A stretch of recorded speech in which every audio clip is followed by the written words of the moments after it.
খুব কি খারাপ লাগতেছে নাকি? কোনটা খালি যদি আলোচনা করি, আসাম তো ইনশাল্লাহ সবাইকে জোরে কর। আমার ভাইরা বাইরে ভালো করে লক্ষ্য করে শুনুন, আল্লাহ বললেন ইন্নাল্লাযিনা আমানু, ইন্না মানে নিশ্চয়ই আল্লাযিনা যারা ঈমান ওই আল্লাহর উপরে ওয়া আমিলুস সলিহাত, আর যারা নেক কাজ করবে, নেক কাজের মধ্যে নামাজ আছে, রোজা আছে, হজ আছে, যাকাত আছে, কুরবানি আছে, ভালো ভালো কাজ আল্লাহ নেক কাজের মধ্যে ঢুকে দিয়েছে। সুবহানাল্লাহ বললেন না? আমার ভাইরা আমার এই জন্য নামাজ ছাড়া যাবে না। নামাজ হলো জান্নাতের চাবি। রাসূল বললেন আসসালাতুল মিফতাহুল জান্নাহ, যারা নামাজ পড়বে তারা জান্নাতের চাবি পাবে, আর যারা নামাজ পড়বে না তারা কিন্তু জান্নাতের চাবি পাবে না। সিল্লাকন ঠিক। কারণ কিয়ামতের ময়দানে আল্লাহ বলবে বান্দারে নামাজ যখন পড়ছো, বেনামাজি ব্যক্তিকে বলবে নামাজ পড়ছো, বেনামাজি ব্যক্তি বলবে আল্লাহ নামাজ পড়ছি। এক নম্বর মিথ্যা কথা বলছি। আল্লাহর কাছে ক্ষমতা আছে না নাই? যেরকম আল্লাহ বলবে তুমি যখন নামাজ পড়ছো বেহেশতে যাও। নামাজি ব্যক্তি এক পর দুই পর জান্নাতে যাবে। যা দেখবে জান্নাতের সাথে দরজার সাথে বাদান তালা লাগানো, হাত লাগাবে, দরজা খুলবে। রাসূল বলেছে আসসালাতু মিফতাহুল জান্নাহ, যারা নামাজ পড়বে তারা জান্নাতের চাবি পাবে। ওনারা নামাজ পড়ছে, তালায় হাত লাগাবে, হাত লাগালেই হলো চাবি। যদি বলেন কেমন করে, এখানে বসে থেকে একটা এমনও গাড়ি আছে, এখানে বসে থেকে আপনার 50 হাত দূর থেকে এখান থেকে গাড়ির তালা খোলা যায়। এটা কি বিশ্বাস হয়? তাহলে বলতে পারেন যে হুজুর তাহলে তালায় হাত লাগবে, তালা খুলবে। এটা যদি খুলতে পারে, এটা তো তৈরি করা মালিককে। এই জ্ঞান তো আল্লাহ মানুষের মগজের মধ্যে দিছে। তাহলে জান্নাতের তালা লাগা, তালার সাথে হাত লাগাবে, তালা খুলে দেবে। এইটাই চাবি। সুবহানাল্লাহ। এটা চাবি হলো জান্নাতের, চাবি হলো নামাজ। আমার ভাই আমার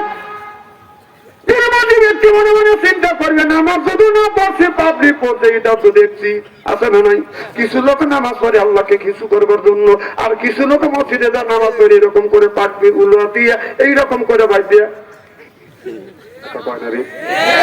চিড়িয়াখানার থেকে বান্দর আসলো নামাজকে এইরকম বান্দরের মতো পাকাটুকি। বেনামাজি দেখলি দিশা বাজা। আমার ভাইয়ের আমার অধিক দিতে চাই না। এবারে মুক্তি যাইয়া তাহলে হাত লাগাবে, তাহলে খুলবে না।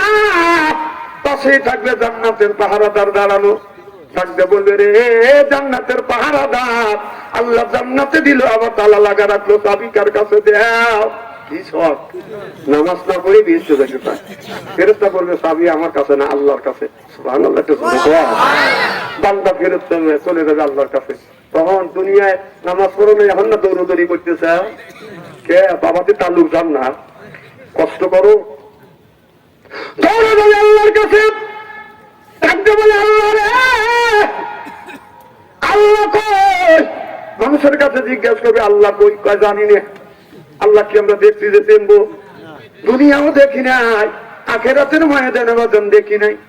এবার বলবে আল্লাহ আল্লাহ বলে ডাকবে আল্লাহ কই? চলে যাবে আল্লাহ, দেখা যাবে না, পর্দা আছে, পর্দার আড়ালে দাঁড়ায় বলবে আল্লাহ তুমি জান্নাতে দিলে আবার তালা লাগা রাখলে, চাবি কই? আল্লাহ বলবে বান্দা তোমার কাছে গেলে বলা যায় নাই, পৃথিবী দর্শনকারী যায় নাই, তারা কি বলে নাই আসসালাতুল মিফতাহুল জান্নাহ বলে আল্লাহ ওইটা কর্ণপাত করি নাই। আল্লাহ বলে বান্দা ওইটা যখন কর্ণপাত করো নাই, তোমার চাবি আমার গোডাউনে জমা নাই। যারা নামাজ পড়ে না ওরা শয়তানের নানা। এবার আসুক কবরে আল্লাহ মজা দেখাইবে, যাবে নামাজে ওরা পাজির পাজি। এবার আসুক বড় বড় চোখ করে তাকাচ্ছি। আপনারা নামাজ পড়েন এগুলিকে আমি দেখছি রে ভাই, খামা খামার উপরে গরম দেয়া। আমার তো গরম দেয়া লাভ থাকে। আপনি চোখ বড় বড় করে দেখে বোঝা যাচ্ছে আপনি নামাজ পড়ে দেখিয়া। যে নামাজ পড়ে তারে কি বলে? যে নামাজ পড়ে তারে কি বলে? যে পড়ে না তারে কি কয়? যে সুদ খায় তারে কি কয়? যে ঘুষ খায় তারে কি কয়?